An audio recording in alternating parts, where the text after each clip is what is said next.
Assalamualaikum dear students. Myself Heather Ali. As you know, we are discussing 9th chemistry first chapter fundamental chemistry. We are discussing mole, Avogadro, and Monomas. These are we are discussed have been already, and now we will discuss chemical calculations. First of all calculations यानी कि हम calculation का क्या मतलब होता है, यानी कि रोज़मर्रा की यानी ज़िंदगी के अंदर जो हम हिसाब किताब करते हैं उसको कैलकुलेशन बोलते हैं। इसी तरह जब इसको आप किसी एक खास टर्म के लिए, खास सब्जेक्ट के लिए स्पेसिफाई कर देते हैं, यानी कि अगर इसको हम केमिस्ट्री के अंदर देखेंगे तो या इसको यानी केमिस्ट्री के अंदर जब हम इस तरह की कैलकुलेशन भी करेंगे तो इसको हम बोलेंगे केमिकल कैलकुलेशंस। तो केमिकल कैलकुलेशन एक में क्या होता है कि हमने फाइंड करना होता है नंबर ऑफ मोल्स को, या ये नंबर ऑफ मोल्स फाइंड कर सकते हैं, नंबर ऑफ पार्टिकल्स फाइंड कर सकते हैं। किस चीज़ से फाइंड कर सकते हैं? अगर हमारे पास किसी शय का मास गिवन हो, या हम किसी चीज़ का या कोई मॉलिक्यूल का या एलिमेंट का या फार्मूला मास का या हम जानते हो, या फार्मूला यूनिट या आपके पास आयोनिक कंपाउंड है उसका हमें वॉल्यूम गिवन हो, या हमें उसका मास गिवन हो, या उसके पार्टिकल जो हैं हमें उनका तादाद गिवन हो, तो हम उसके ज़रिए से नंबर ऑफ मोल्स फाइंड करेंगे। तो इस सारे प्रोसेस को बोलते हैं केमिकल कैलकुलेशन। तो हमारे इस केमिकल कैलकुलेशन के अंदर तीन तरह की कैलकुलेशन होती हैं। तो उसको हम देखते हैं कि फर्स्ट ऑफ ऑल कैलकुलेशन कौन सी होती है? मोल मास कैलकुलेशन, यानी कि आपने मोल और मास के दरमियान में कैलकुलेशन को वो फाइंड करना होता है। यानी कि आपके पास नंबर ऑफ मोल्स फाइंड करने हैं। किस तरह फाइंड करने हैं कि आपके पास मास गिवन होगा, तो आपने उसके कंपाउंड है जो आपके पास जो कोई सब्सटेंस है उसका आप क्या फाइंड करेंगे? मोलर मास फाइंड करेंगे एक मोल के लिए, उसको बोलते हैं मोलर मास मॉलिक्यूल को। या फिर आप मॉलिक्यूलर मास को सिंपली ग्राम्स के अंदर शो कर देंगे। तो ये आपके पास मोलर मास और नॉन मास होगा, इन दोनों की रेशो लेंगे तो आपके पास नंबर ऑफ मोल्स आ जाएंगे। तो इसी तरह हमारे पास जब नंबर ऑफ मोल्स को फाइंड कर देंगे, नंबर ऑफ मोल्स को फाइंड करने के बाद तो आपने क्या करना है कि उसको मल्टीप्लाई कर देना है एवोगैड्रो नंबर के साथ। इस तरह से हमारे पास नंबर ऑफ मॉलिक्यूल्स आ जाएंगे, जहाँ नंबर ऑफ पार्टिकल्स आ जाएंगे। नंबर ऑफ पार्टिकल से आप यानी कि आपके पास एवोगैड्रो नंबर ऑफ पार्टिकल जहाँ आपको गिवन होंगे या आप खुद फाइंड कर, यानी कि इससे भी आप फाइंड कर सकते हैं। तो इस तरह से रिलेशन है। और तीसरा रिलेशन आता है हमारे पास मोल वाली कैलकुलेशन। ये आपके सिलेबस में नहीं है, लेकिन मैं आपको इसका जस्ट फार्मूला बताऊंगा। इसको अगर आप यानी कि आगे जाके जब इसको फाइंड करना हो तो आप इसको किस तरह से फाइंड कर सकते हैं सिंपली।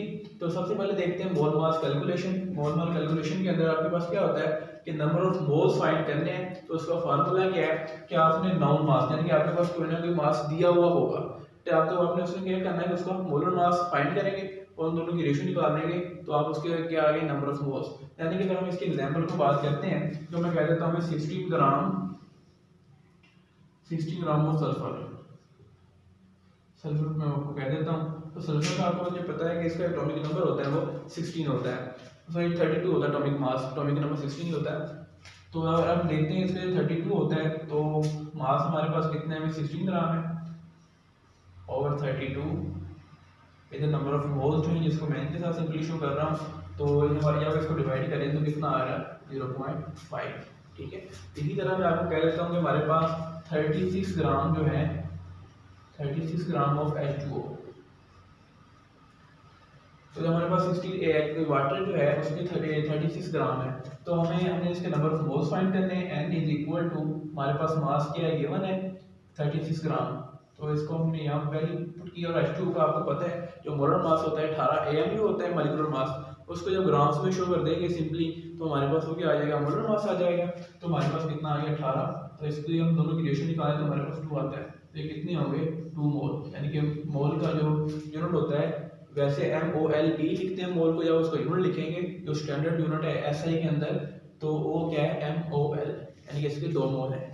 इसी तरह अब हमने इसके भी फाइंड कर लिए, मोल फाइंड कर लिए। अब हमें पता है कि जो मोल है, मोल के अंदर कितने पार्टिकल होते हैं, तो उसको अगर हम एवोगैड्रो नंबर के साथ मल्टीप्लाई करते हैं, यानी कि mole into multiply Avogadro number Na। अब उसके साथ मल्टीप्लाई कर देंगे तो हमारे पास नंबर ऑफ पार्टिकल्स आ जाते हैं।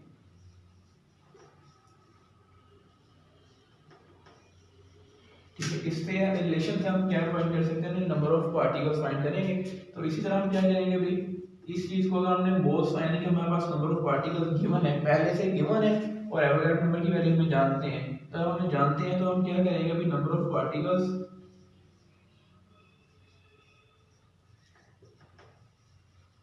को डिवाइड कर देंगे किससे भी, एवोगैड्रो नंबर से, तो इस जरिए से भी हम क्या फाइंड कर सकते हैं, नए नंबर ऑफ मोल्स फाइंड कर सकते हैं। ठीक है, यानी कि इस रिलेशन के जरिए से आप नंबर ऑफ यानी मोल्स को निकालने के आपके पास दो तरह के रिलेशन आ गए, यानी कि नंबर ऑफ पार्टिकल्स आपके पास गिवन हो तो एवोगैड्रो नंबर के साथ उसको डिवाइड कर देंगे, आपके पास नंबर ऑफ मोल्स आ जाएंगे। इसी तरह आपके पास यानी कि नंबर ऑफ मोल्स गिवन है, सॉरी नंबर ऑफ मोल्स आपने फाइंड करने हैं, मास गिवन है, मोलर मास, इस तरह हमने इसको किया। अब इस रिलेशन से तीन तरह के रिलेशन और बन सकती हैं। भाई आपके पास ये मोलर मास यानी कि आपके पास जो नाउन मास है वो आप नहीं जानते, या उसका जो मास है किसी भी सब्सटेंस का आपको नहीं मालूम, लेकिन आपको नंबर ऑफ मोल्स दे दिए गए हैं। अब नंबर ऑफ मोल्स दे दिए गए हैं तो आप क्या करेंगे, नंबर ऑफ मोल्स को मल्टीप्लाई कर देंगे मोलर मास से into capital M. Molar mass को मैं कैपिटल एम से लिख रहा हूँ, तो ये आपके पास क्या आ जाएगा, स्मॉल एम आ जाएगा। ठीक है, अगर आपने वो किसी चीज का नंबर ऑफ मोल्स भी दे दिए हैं, यानी कि उसने सब्सटेंस कह दिया कि अननोन है, यानी कि A B C D X कुछ भी दे दिया है, वो कहता है कि इस चीज का इसके नंबर ऑफ मोल्स इतने हैं, उसका मास भी इतना है, तो उसके वजह से बताएंगे उसका मोलर मास कितना होगा। तो आप क्या करेंगे, सिंपली इसी रिलेशन के जरिए से नंबर ऑफ मोल्स को इधर मल्टीप्लाई कर देंगे और मोलर मास इधर मल्टीप्लाई हो जाएगा, m into M over n। ठीक है, यानी कि तीन तरह के रिलेशन आप फाइंड कर सकते हैं। अगर हम इसको मजीद एग्जांपल्स के साथ भी देखते हैं तो इसी तरह इधर हमने क्या देखा, मोल और पार्टिकल्स के रिलेशन के अंदर के नंबर ऑफ पार्टिकल्स जो होते हैं वो कैसे होते हैं कि मोल को अगर मल्टीप्लाई कर दिया जाए एवोगैड्रो नंबर से, अब एवोगैड्रो नंबर से मल्टीप्लाई कर देंगे तो आपके पास नंबर ऑफ पार्टिकल्स आ जाते हैं। अगर इसी रिलेशन से आप मोल्स फाइंड करना चाहें तो यही एवोगैड्रो नंबर यहाँ पे आके इसको क्या कर देगा, डिवाइड कर देगा। अगर आपने नंबर ऑफ एवोगैड्रो नंबर जो है इसकी वैल्यू फाइंड करनी हो तो सिंपली आप नंबर ऑफ मोल्स इधर लिखेंगे और एवोगैड्रो नंबर जो है आपके पास दूसरी साइड में मल्टीप्लाई हो जाएगा, इससे आप Na की वैल्यू भी फाइंड कर सकते हैं। तो भाई ये हमारे पास दो रिलेशनशिप हो गए, दो कैलकुलेशन हो गई। अब तीसरी कैलकुलेशन जो है ये कैलकुलेशन होती है गैसेस के लिए। जब आपके पास गैसेस होंगे, गैसेस का मास नहीं होता तो वाली ऑक्यूपाई करती हैं, तो तब हम इसके जो यूनिट्स हैं या इसकी कैलकुलेशन जो है मोल की वो चेंज हो जाती हैं। तो ये किसके इक्वल होता है, number of moles is equal to given volume या known volume divided by 22.4 litre or decimetre cube. ठीक है, ये आपके पास इसका मतलब ये आर है, यानी कि डेसीमीटर क्यूब में होगा आपके पास एट एसटीपी। कहाँ पे, at STP standard temperature and pressure. तो टेम्परेचर कितना होता है वहाँ पे 273 केल्विन या 0 डिग्री सेल्सियस कह रहे हैं इसको आप, और आपके पास प्रेशर कितना होता है 1 atm 7 which is equal to 760 millimetre hydrogen mercury. ठीक है, ये आपके पास नंबर, यानी कि आपके पास कह दें कि वाली वो एक गैस जो है इतना वाली ऑक्यूपाई कर रही है, तो वहाँ से बताएं इसके नंबर ऑफ मोल्स कितने हैं, तो उसकी रेशियो ले लेंगे आप किसके साथ, 22.4 डेसीमीटर क्यूब के साथ। तो भाई हमने इन रिलेशन को देख लिया। अब अच्छा भी अब हमें इसकी आपकी जो बुक के अंदर एग्जांपल है 1.4 उसको देखते हैं। उसने कहा कि calculate number of moles in 40 gram H3PO4 phosphoric acid जो है इसके अंदर यानी 40 ग्राम आपके पास गिवन है, इसके अंदर से आपने नंबर ऑफ मोल्स फाइंड करने के उसके नंबर ऑफ मोल्स कितने हैं। सबसे पहले आपके पास गिवन डेटा के अंदर क्या है, उसने आपको डाटा दिया हुआ है, उसके अंदर आपके पास जो मास गिवन है, मास, ठीक है, गिवन मास में नाउन मास लिख लें, वो कितने है, अभी 40 ग्राम है। ठीक है, उसके बाद आपने मोलर मास फाइंड कर लेना होता है। तो मोलर मास फाइंड करते हैं, इसका मोलर मास कितना होगा आपके पास H3, यानी कि 3 हाइड्रोजन के एटम है, हाइड्रोजन का एटॉमिक मास होता है 1। इसी तरह के फास्फोरस का जो एटॉमिक नंबर होता है, एटॉमिक मास होता है वो 31 होता है। इसी तरह आपके पास ऑक्सीजन के 4 एटम है और ऑक्सीजन का जो एटॉमिक मास है वो आपके पास 16 होता है। जब हम इसको इसके लिए फाइंड करेंगे हमारे पास 3 + 31 और 16 को 4 से मल्टीप्लाई करते हैं तो 64। तो इसके इन सम करते हैं इन दोनों को, 4 1 5 5 3 8 और 6 3 9, यानी कि 98 ग्राम आता है। अब हम क्या करेंगे, अभी 40 को यानी कि हमारे पास जो मोलर मास में इसका आ गया, यानी कि अब हमारे पास रिलेशनशिप क्या है, इसका फार्मूला जो है वो क्या है, जो हमने कैलकुलेशन करने जा रहे हैं, फार्मूला क्या है, और हमने देखा था ये formula N over small N over capital M, ये फार्मूला था। आगे हम इसकी कैलकुलेशन को देखते हैं। नेक्स्ट हेडिंग होगी कैलकुलेशन। तो कैलकुलेशन में क्या है भाई, एन आपने फाइंड करना है, तो आपके पास मास कितना है 40 ग्राम, और जो आपके पास ये है 98 ग्राम मोलर मास। ठीक है, तो ये हमारे पास 2 से डिवाइड हो जाते हैं 20/49। ठीक है, इस तरह अगर हम इसको डिवाइड करें आगे फर्दर, ये 2 पे डिवाइड नहीं हो रहे ना 3 पे, बल्कि इन दोनों की आपको जो फ्रैक्शन आएगी डेसिमल के अंदर आएगी।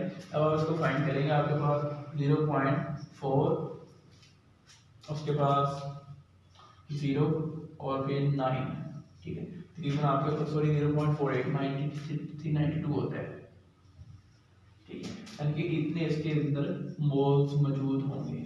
ठीक है, यानी कि इसके अंदर जब हम फाइंड करेंगे, यानी कि इसको फार्मूला को अप्लाई करते हैं, तो इसके अंदर कितने मोल्स आते हैं अभी इसके, यानी कि वहाँ पे मोल्स होंगे 0.408 मोल्स। इसी तरह से अगर हमारे पास मोल्स गिवन है, ठीक है, और इसका मास हमारे पास गिवन नहीं है, इसको हम क्या करेंगे भाई, सिंपली इसी फार्मूला के अंदर, ये हमारे पास मास फार्मूला है हमारे पास, यानी कि मास गिवन है, इसका मास कितना है, तो हम क्या करते हैं भाई 0.408 को मल्टीप्लाई कर देंगे 98 से, which is nearly equal to आ जाएगा 40 ग्राम।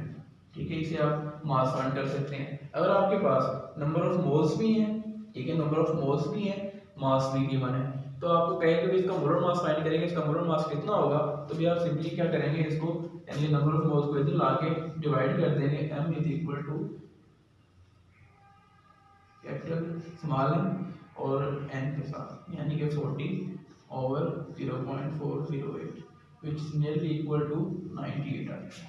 ठीक है, तो इस तरह से आप सर, तो अगर हम एग्जांपल नंबर 1.5 एक एग्जांपल को देखते हैं, तो वो कहता है कि you have a piece of coal weighing 9 gram, यानी कि आपके पास एक कोल का टुकड़ा है। कोल आपको पता है कुछ कार्बन होती है, तो कार्बन का कहता है कि आपको एक टुकड़ा है, उसके अंदर से आपने क्या कितना है, उसका कितना वेट कितना है 9 ग्राम है। उससे कहता है आपने calculate number of moles find करने हैं, तो वही सेम गिवन डाटा के अंदर आपको बस मास दिया गया है 9 ग्राम है, और हमें पता है कोल का जो मोलर मास होता है 12 ग्राम पर मोल, तो ये उसके साथ आ जाएगा, यानी उसका जो मोलर मास वो भी हमारे पास है। इस तरह कहते हैं calculate number of moles find करना है, फार्मूला हमारे पास है, number of moles is equal to mass of by molar mass. तो इसके लिए आप कैलकुलेशन करेंगे, तो सिंपली इनकी वैल्यूज पुट करेंगे यहाँ पे 9/12, तो जब हमें इनको करेंगे तो हमारे पास 3 और 3 के साथ क्या है 4, तो which is equal to 0.75 moles. ठीक है, यानी कि उसके मोल्स आएंगे कितने होंगे 0.75 मोल्स। अगर इसी के मैं आपको कहता हूँ कि इसके अंदर, क्योंकि आपके पास एक एटम है, एक टुकड़ा है, तो इसके अंदर मैं कहता हूँ कि इसके नंबर ऑफ एटम्स कितने होंगे, इसके नंबर ऑफ एटम्स कितने होंगे, सिंपली क्या करेंगे तो मोल्स को मल्टीप्लाई कर देंगे एवोगैड्रो नंबर के साथ। ठीक है, तब उसको इसके साथ मल्टीप्लाई कर दें 0.75 इंटू एवोगैड्रो नंबर इंटू 10 की पावर 23।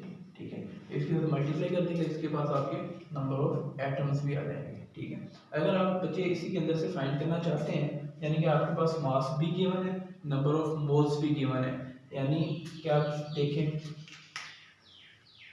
ये तो आपने नंबर ऑफ एटम्स फाइंड करिए।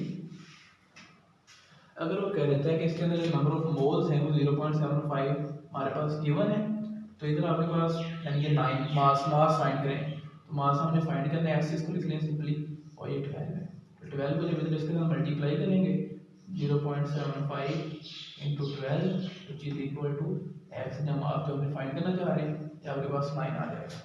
इसी तरह अगर आप इसका मोलर मास फाइंड करना चाहते हैं, इसका मोलर मास कितना होगा, तो आप क्या करते हैं अभी, यानी कि मोल भी आपके पास गिवन है, एन भी गिवन है, मास भी गिवन है, और मोलर मास आपने फाइंड करना है, ये मोलर मास इधर मल्टीप्लाई हो जाएगा, तो इधर आपके पास मास ओवर एन, तो मास आपके पास कितना है, 9 ग्राम है, 0.75, इसकी वजह रेशियो निकालेंगे तो आपके पास 12 हो जाएगा।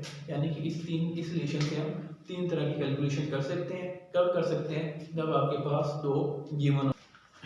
अच्छा बच्चे, आप आगे एक और एग्जांपल को देखते हैं। एग्जांपल नंबर 1.6 में वो कहते हैं कि calculate the number of moles, number of molecules and number of atoms present in 6 gram of water. तो हमारे पास यानी कि उसने हम नंबर ऑफ एटम्स फाइंड करने हैं, नंबर ऑफ मोल फाइंड करने हैं, नंबर ऑफ मॉलिक्यूल्स फाइंड करने हैं। तो इसमें सबसे पहले हमें क्या दे दिया है, 6 ग्राम ऑफ H2O, यानी कि वाटर का मोलर मास फाइंड कर लेंगे, यानी कि उसमें 2 हाइड्रोजन के एटम है, यानी कि 2 मोल हाइड्रोजन के इस्तेमाल हो रहे हैं और 1 ऑक्सीजन का इस्तेमाल हो रहा है, यानी कि 3 मोल ऑक्सीजन के इस्तेमाल, यानी कि 2 हाइड्रोजन के 1 ऑक्सीजन के इस्तेमाल होते हैं या मिलते के केमिकली कंबाइन करके वाटर बना देते हैं। तो इस तरह हमने क्या किया है, उसका के मास जो था हमें 6 ग्राम से दे दिया गया है, उसके जरिए से हमने H2O यानी कि इन्हीं के जरिए से हमने यानी कि इनके एटॉमिक मासेस की मदद से इनका मोलर मास फाइंड कर लिया 18 ग्राम पर मोल। तो आगे वो कहता है कि number of moles, number of molecule और नंबर ऑफ एटम को हमने फाइंड करने हैं। तो सबसे पहले हमारे पास जो फार्मूला लगेगा यानी कि नंबर ऑफ मोल्स फाइंड करने के लिए हमारे पास फार्मूला जो होता है n is equal to m small m over capital M। तो हम उसको फार्मूला को लगाते हुए हम फाइंड कर सकते हैं 6 ओवर 80, यानी कि हमारे पास मास कितना है 6 है और मोलर मास 80। तो इसका जब हम डिवाइड करें तो हमारे पास 1 ओवर 33 आएगा which is equal to 03 moles. ठीक है, यानी कि उसके अंदर H2O मॉलिक्यूल्स के जो मोल होंगे वो कितने 0.33 मोल्स हैं। ठीक है, इसी को हम क्या करते हैं, आगे मल्टीप्लाई कर देते हैं किसके साथ, एवोगैड्रो नंबर के साथ, यानी कि हमने नंबर ऑफ मॉलिक्यूल जो फाइंड करने हैं, यानी कि हमारे पास मोल्स आ गए, नंबर ऑफ मॉलिक्यूल्स फाइंड करने के लिए क्या करेंगे 0.33 इंटू 6.02 इंटू 10 की पावर 23। ठीक है, जहाँ आप इसको इस तरह भी ले सकते हैं या इसकी जगह पे ऐसे 1/3 लिखा है, यानी 1/3 के 3 इसके अंदर कैंसिल होगा 2.0 आ जाएगा समथिंग। ठीक है, तो यानी कि इसके अंदर कितने इसके मॉलिक्यूल होंगे भाई 2 इंटू 10 की पावर 23। ठीक है, इसी तरह इसके अंदर हम नंबर ऑफ एटम्स फाइंड करना चाहते हैं। तो भाई हमारे पास तो इसके नंबर ऑफ मॉलिक्यूल्स कितने आ रहे हैं 2 इंटू नियरली इक्वल आएंगे इसके, वैसे तो थोड़ा सा कम ही आएंगे 2 इंटू 10 की पावर 23 अप्रोक्सीमेट कर लेते हैं, यानी कि कितने नंबर ऑफ मॉलिक्यूल्स हैं। अब इस नंबर ऑफ मॉलिक्यूल्स के अंदर यानी कि इतने नंबर ऑफ मॉलिक्यूल्स हैं, इन मॉलिक्यूल्स के अंदर नंबर ऑफ एटम्स कितने हैं, एक मॉलिक्यूल के अंदर कितने एटम हैं, ये देखिए तो H2O यानी कि 2 हाइड्रोजन है और 1 ऑक्सीजन है, फिर बना H2O यानी कि 3 एटम ला रहे हैं। अब उस मॉलिक्यूल्स के अंदर नंबर ऑफ एटम्स कितने हैं 3 है, तो इसी को हम 3 के साथ क्या कर देंगे मल्टीप्लाई कर देंगे, जब हम इसके फाइंड करेंगे number of atoms 3 into 2 into 10 की power 23 which is equal to 6 into 10 की पावर 23, यानी कि इसके नंबर ऑफ एटम्स कितने होंगे 6 into 10 की पावर। अच्छा, अभी हम देखते हैं हम इस चैप्टर की लास्ट एग्जांपल को 1.7 को कहता है कि आपके पास देयर आर 3.01 into 10 की power 23 molecules of carbon dioxide के 3.01 into 10 की पावर 23 मॉलिक्यूल्स हैं प्रेजेंट इन अ कंटेनर, जो कि कंटेनर के अंदर मौजूद हैं। वो कह रहा है कि calculate the number of molecule moles, यानी कि आपने नंबर ऑफ मोल्स फाइंड करने हैं और उसका मास फाइंड करना है। तो जब इसके लिए सिंपल रिलेशन आपने याद है, यहाँ पे उसने मॉलिक्यूल दे दिए, तो मॉलिक्यूल किस चीज़ का पार्ट है पार्टिकल्स का। तो पार्टिकल्स के लिए हमने जब रिलेशनशिप पढ़ा था वो आपको याद हो तो क्या है कि अपने number of moles is equal to number of particles divided by Avogadro number, वही रिलेशनशिप को लेके चलेंगे हम। तो इससे हम क्या फाइंड कर लेंगे नंबर ऑफ मोल्स फाइंड कर लेंगे। तो भी हमारे पास यहाँ पे 3.01 into 10 की power 23 over 6 point Avogadro number होता है 0 into 10 की पावर 23। ठीक है, आपको पता चल इसके साथ ये कैंसिल हो गया। अब ये इसको हम 3.01 से डिवाइड करें दोनों को, ये 1 इसी तरह ये 2, ठीक है 1/2 आ जाएगा, तो 1/2 आएगा तो इज इक्वल टू 0.5 मोल्स। इसके मोल्स कितने होंगे अभी 0.5 मोल होंगे। अब वो कहता है कि आपने इसके जरिए से क्या फाइंड करना है कि मास भी फाइंड करना है, वही मोल मास कैलकुलेशन के जरिए से हम इसका मास भी फाइंड कर सकते हैं, यानी n is equal to m over capital M। तो हमें मोलर मास इसका हमने पिछले एग्जांपल में फाइंड किया था, तो कितना था भाई 44। या हमारे पास वो 44 होगा तो हम क्या करेंगे सिंपली जो है इसको इसके साथ मल्टीप्लाई कर देंगे नंबर ऑफ मोल्स के साथ, हमारे पास क्या आ जाएगा मास आ जाएगा। तो इसके नंबर ऑफ मोल्स कितने 0.5 इंच थी और मोलर मास कितना है इसका भी 44। इसको मल्टीप्लाई जब करेंगे तो आपके पास मास इसका कितना आता है 22 ग्राम्स। ठीक है, ये आपके पास इसका मास भी आ जाएगा। ठीक है, तो ये हमारे पास था इसका जो न्यूमेरिकल है, लास्ट एग्जांपल थी 1.7। तो इसके साथ यहाँ पे हम फाइंड भी कर सकते हैं कि एवोगैड्रो की वैल्यू सच में इतनी है या वो इसकी वैल्यू और भी चेंज हो सकती है। तो हम सिंपली देखें कि हमारे पास इतने कितने मोल आ रहे हैं, 0.5 मोल आ रहे हैं। 0.5 मोल इधर लिखते हैं और हमने विच इज इक्वल टू 3.0 उसके मालिक्यूल्स हैं इसके अंदर इनटू 10 की पावर 23। और वो कहता है कि एवोगैड्रो नंबर, यानी कि हमने एवोगैड्रो नंबर की वैल्यू फाइंड करना चाहते हैं, एग्जांपल में नहीं, तो ऐसा वो समझाने के लिए कह रहा हूँ। तो हम क्या करते हैं, अभी इस चीज़ को मल्टीप्लाई कर देते हैं, इस तरफ इधर एन आ जाएगा और ये मल्टीप्लाई हो जाएगा यहाँ पे, यानी ये दूसरे के साथ रिप्लेस हो जाएंगे। तो ये 0.3.01 इंटू 10 की पावर 23 और 0.5। अब हम इसको इसके साथ डिवाइड करेंगे तो हमारे पास जो आंसर आएगा तो कितना आता है, 6.02 इंटू 10 की पावर 23। यानी कि हमें अब बाय न्यूमेरिकली भी प्रूव कर लिया कि इसकी वैल्यू जो एवोगैड्रो नंबर की होती है वो रियली 6.00 इंटू 10 की पावर 23 होती है। So I really hope you will understand it. If you have any confusion or misunderstanding or confusion and any question, please share with us in our comment box. I will reply as soon as possible. Allah Hafiz.